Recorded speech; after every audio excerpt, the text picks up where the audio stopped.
todos, sejam todos muito bem-vindos a esse novo episódio do Pratica Onco. Tudo bem, Daniel? Tudo ótimo, cara. Tranquilo. Salve, galera. Já estamos com bastante episódio, hein? Tem bastante já, não dá nem pra contar, mas já.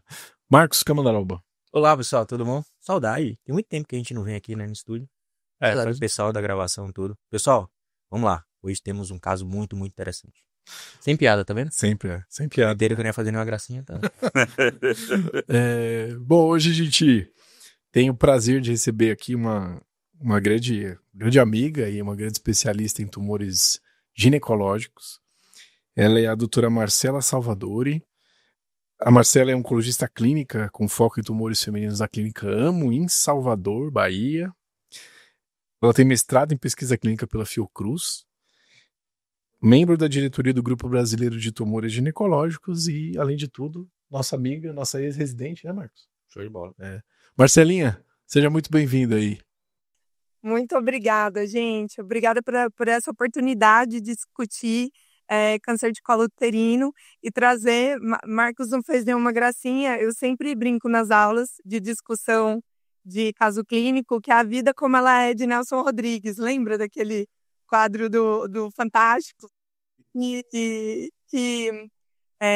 Às vezes o povo vai dar aula, faz uns casos todos lindos, assim, né? Perfeito, não mostra os desafios da prática. E com esse caso eu venho mostrar para vocês como é a realidade do câncer de colo de útero aqui na Bahia, o que a gente recebe no consultório. Excelente. E perceba, né? Todo mundo tá na Bahia, né? A gente já fez 20 mil episódios, todo mundo mora lá, todo mundo vive bem lá, todo mundo é de lá, entendeu? Então, assim, vamos falar, pô. São Salvador. A prova, a vida é Salvador. A Bahia é o mundo, né, rapaz? Só você é o baiano que trocou a Bahia por São Paulo. Trouxa. Mas tá bom. Ô, Marcela, então hoje nós vamos falar sobre câncer de colo de útero e a gente vai falar de um estudo bem inovador aí que a gente teve recentemente. E aí, você vai trazer um casinho pra gente, né? Vamos lá? Vamos começar pelo caso? Isso. Então, é uma paciente de 51 anos, divorciada, 3 filhos, testemunha de Jeová, e que não aceita, né, transfusão de sangue, e ela é ajudante de limpeza em uma empresa aqui em Salvador. Ela vinha com um relato de um sangramento vaginal há meses, e agora, mais recente, em torno de um mês, quando ela chegou no meu consultório, de um sangramento retal também. Segundo ela, pediram ultrassom transvaginal, e depois desse ultrassom falaram que ela tinha miomas e que ela precisava retirar esses miomas para resolver esse sangramento vaginal. Fizeram uma cirurgia em que, pelo que eu entendi, ressecaram um pedaço do útero. Na patologia tinha parcial útero e mioma. E o resultado foi SEC diferenciado, HPV dependente. Então, era um carcinoma escamoso dessa amostra aí uterina. E P16 positivo na imunistoquímica. Depois da cirurgia, ela tem exames de imagem, tomografias, que mostravam uma lesão grande em pelve, com invasão de bexiga e reto. Para o estadiamento, eu pedi tomo de tórax e pedi uma ressonância da pelve. Essa tomografia que ela me trazia era uma tomo de abdômen total e tinha acometimento de linfonodos até linfonodos paraórticos, sugerindo acometimento secundário. A ressonância mostrava uma lesão grande de 9 centímetros, com acometimento do ureter esquerdo, hidronefrose à esquerda, e esse acometimento tanto de bexiga quanto de reto e terço superior da vagina. Quando eu vejo essa ressonância, a gente interna imediatamente essa paciente. Exames laboratoriais, ela estava sangrando, mas era um sangramento de pequena monta, então ela me trazia um HB de 9 nesse retorno ao consultório. Interna essa paciente, a gente faz uma avaliação, né? Peço a avaliação do uro, a gente tenta passar o duplo J, não passa. A gente vai para um duplo J anterógrado, aí conseguimos passar, então resolvemos a hidronefrose. Não tinha ainda alteração de função renal, admissão no hospital. E fiz uma reto, já que tinha esse relato de sangramento, a imagem, então no estadiamento também fiz reto. E tinha realmente um acometimento do reto, uma ulceração em reto. Além disso, eu tentei pedir um PET, mas não tive liberação do plano. Então, habitualmente, eu estadio essas pacientes com PET para ver se melhora esses linfonodos, a altura desse acometimento linfonodal Isso pode me ajudar na programação da radioterapia.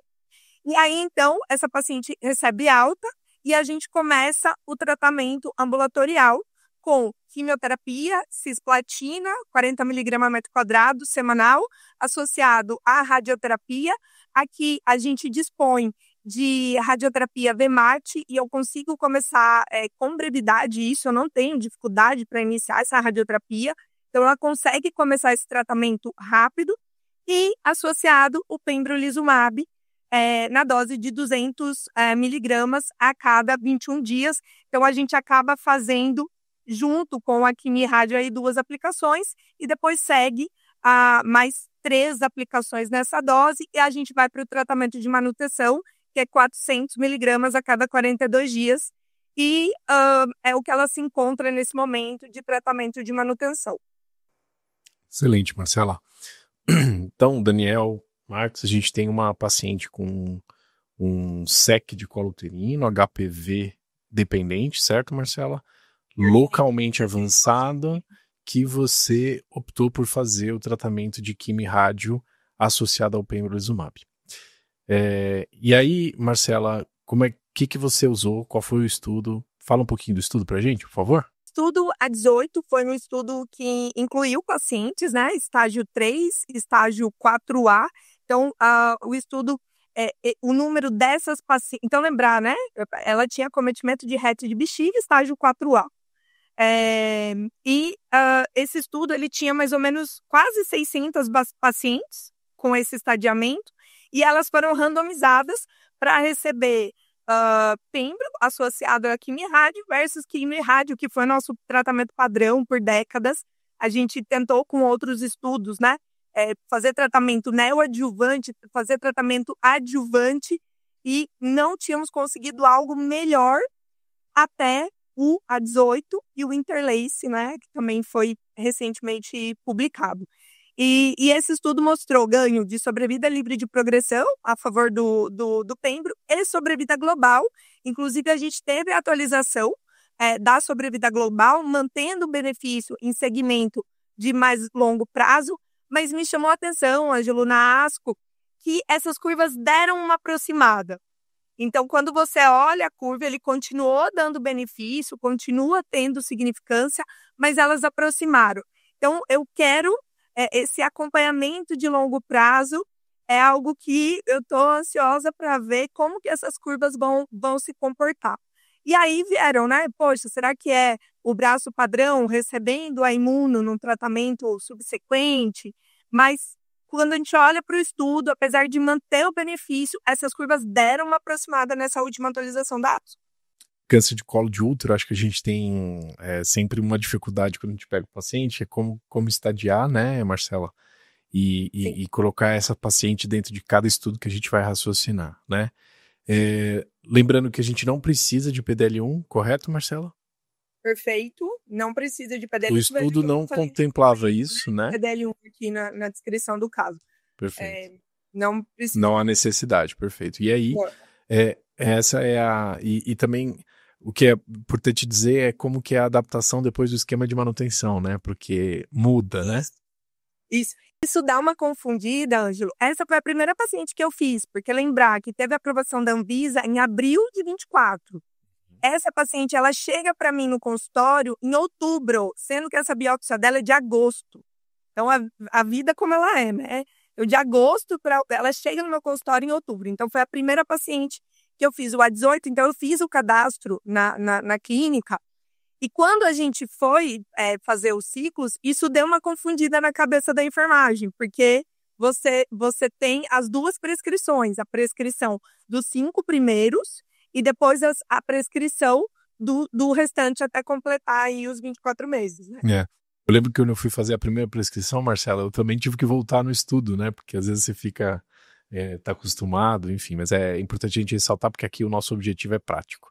Nós vamos começar com as perguntas, Marcela, para a gente poder discutir um pouquinho. Marcos, você quer começar?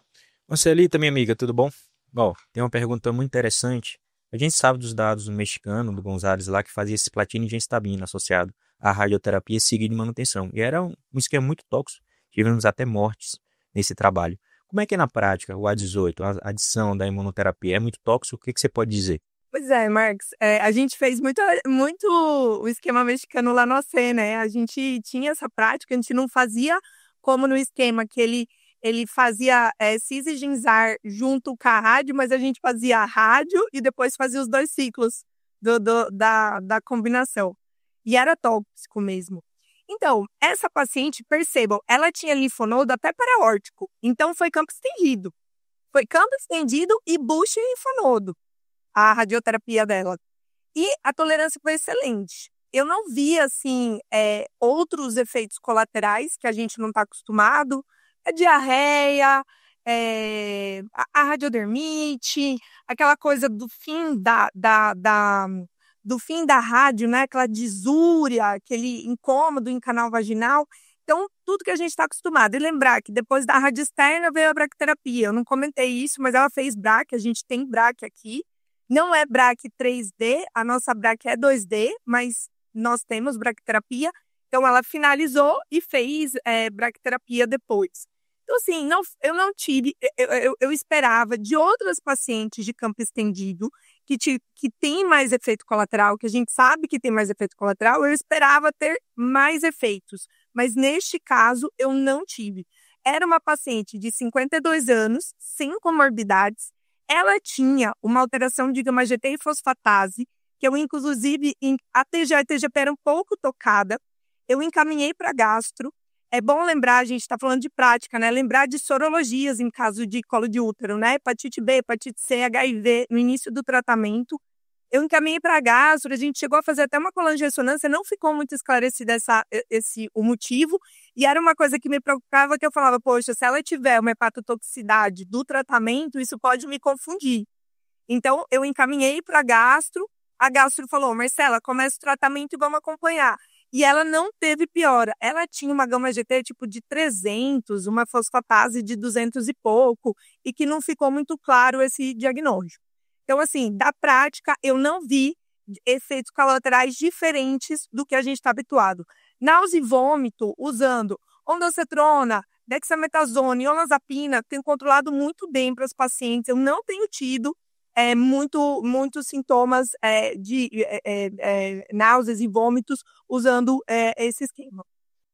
Excelente. Então, Marcela, então, você comentou quando estava apresentando o caso, que hoje a gente tem 2 estratégias aceitáveis, né? Que é uma quimioterapia como se fosse de indução, né? Que é o estudo lá Interlace. E a gente tem um estudo hoje, o A18, né? Mostrando aí a adição da imunoterapia. E aí, na prática, como que você divide essas pacientes? Para quem que você indica um e para quem que você indica outro? Ângelo, olha, eu acho que isso a gente tem que ver algumas coisas bem importantes. Então, o primeiro conceito que eu falaria para você é que o que eu acho que trata câncer de colo de útero é a radioterapia. Então, para mim, o mais importante dessa história é a radioterapia. Se a gente for pegar, os 2 estudos deram ganho de sobrevida global. O Interlace, 6 semanas de indução seguido de quimio-rádio.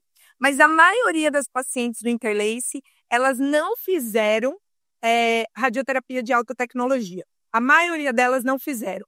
Lembrar também que teve aquele recrutamento longo de 10 anos. Talvez isso até justifique, porque as coisas foram evoluindo até nesse período aí, né, desse recrutamento. Então, assim, esse é um dado muito importante. Quando você olha o A18, não. A maioria das pacientes fizeram radioterapia, ou IMRT ou VMAT. Então, isso é uma coisa muito importante. É o acesso que você tem à radioterapia e o tempo para acessar essa radioterapia. Eu tenho boa radioterapia? Tenho. É rápido eu começar essa minha radioterapia? Eu acho que você tendo esses 2 fatores aí, eu acho que não tenho dúvida que eu vou para a 18. Eu tenho uma preocupação muito grande com o Interlace também, vamos lá, quimio e rádio sozinho já é tóxico. Não é um esquema fácil. É porque hoje a gente tem muita mão de manejo de efeito. Mas, assim, é um esquema tóxico. É o que eu falei. É radiodermite, é disúria, dor em canal vaginal, dor anal, diarreia. Diarreia costuma ser uma coisa bem importante. Dor abdominal. Então, não é um esquema tranquilo para as pacientes, além dos efeitos a longo prazo, né? Estenose vaginal, retite aquitínica, enfim. Então, o que é importante a gente pensar? Para a paciente que eu tenho radioterapia de alta tecnologia, que eu tenho acesso rápido, a minha opção com certeza é a 18. Eu vou pensar em interlace para a situação em que eu não tenha uma radioterapia de alta tecnologia e que eu demore para começar a minha rádio. Então, por exemplo, num cenário público, eu acho que daí faz sentido. Só que lembrar que não é para que ainda assim eu tenho que seguir as 6 semanas seguido de radioterapia. Perguntaram para a Domênica Lorusso quanto a fazer as 2 estratégias. Tipo, faço 6 semanas aqui, boto o pembro junto. Ela falou, não, vejam, ou é uma coisa ou é outra coisa. A gente não tem nada para juntar essas 2 estratégias, tá?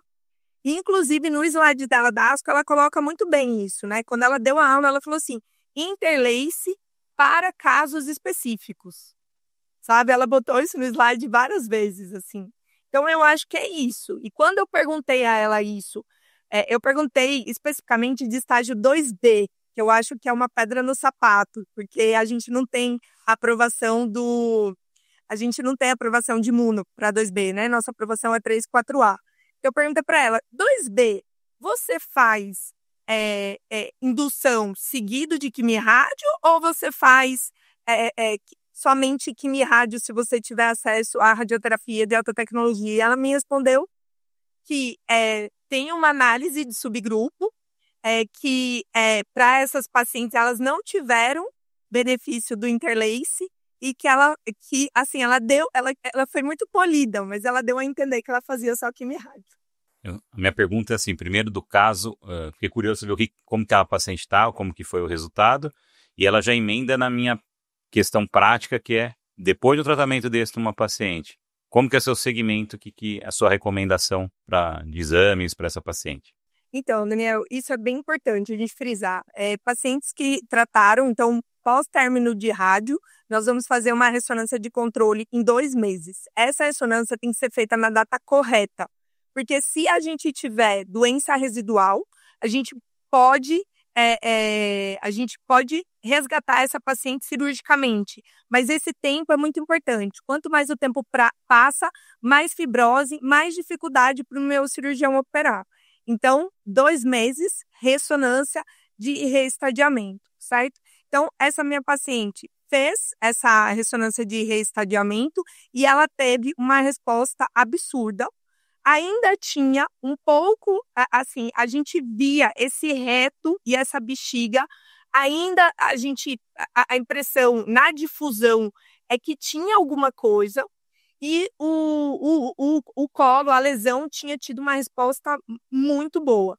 Então, assim, hoje, eu não fiz cirurgia para essa paciente, porque eu achava que seria uma cirurgia muito mórbida, por uma doença que eu ainda não tinha certeza, e a minha opção foi repetir uma imagem. Agora nós vamos repetir com 4 meses para a gente ver como que as coisas estão. Como eu faço o segmento? Poxa, uma paciente estágio 4A é a paciente que eu vou olhar de perto. Habitualmente, eu sigo com tomografias a cada 3 meses. Eu não faço ressonância. Nesse caso, eu vou fazer para poder ter uma avaliação melhor dessa bexiga e desse reto. Uma coisa que eu tenho certeza foi para Bahia cura. Isso, todos os outros casos também curaram tudo. É impressionante, cara. Bahia é sensacional. Uma resposta muito boa, assim. Foi uma coisa... Mas é o que eu falei para vocês. Eu não tô tão segura, assim, que foi uma resposta completa, não. Mas eu achei que seria uma cirurgia muito mórbida. Bom, quem já viu a desenteração pélvica, eu já vi algumas, a gente cria outra doença, né? Então, eu acho que a gente tem que ter muita parcimônia, e aí eu optei por reavaliar. Marcela, então, seguindo a nossa tradição, a gente queria muito que você desse os seus créditos. Onde que o pessoal aí na Bahia pode te procurar, onde que o pessoal te vê nas redes sociais. Pode falar, por favor. Fala, Marcela. Eu queria falar 2 coisas a mais que Vamos lá. faltou. Exame ginecológico pela ginecologista, né, Daniel? Sim, Obrigatório. sim, sem dúvida, é verdade. Falei das imagens, mas assim, as minhas pacientes todas têm uma ginecologista de referência e que a gente faz esses exames de 3 a 6 meses, aí conforme o acompanhamento. E outra coisa super importante, que eu acho que vale a pena frisar, é o uso dos dilatadores vaginais 3 semanas depois da rádio, fisioterapia pélvica para reabilitação. Senão essa vagina fecha e a gente perde até a possibilidade de examinar essas pacientes e fazer o acompanhamento correto, tá? Então, e reposição hormonal, que é outra coisa super importante. Lembrar que SEC de colo uterino não há contraindicação de reposição hormonal e melhora a qualidade de vida dessas pacientes. Ó, fechamos com bem práticas agora. Muito bom. Boa, excelente. Muito bom, excelente. Agora Marcelo, seus créditos, Marcelo. Agora o crédito, né, Daniel? Exato. É demais. É que eu sou empolgada com o tema. Vamos lá. Eu trabalho na Clínica Amo, aqui em Salvador. O meu Instagram é Marcela Salvador, para quem quiser me acompanhar nas redes sociais. E também tem o Instagram da Sofos, @Sofos, que é um projeto nosso também para médicos recém-formados e acadêmicos de medicina, em que eu falo até conceitos básicos de biomarcadores, enfim, sobre a especialidade da oncologia, dou dicas ali sobre residência e tudo mais. Olha que bacana, maravilha. Me sigam nas redes sociais. Vamos seguir, sim, com certeza. Daniel, obrigado por estar aqui hoje, Marcos também, e queria agradecer a Marcela, convidar todos vocês para nos seguir nas redes, e até o próximo episódio, pessoal. Um abraço. Pratica um. É isso aí, gente. Tchau, obrigada.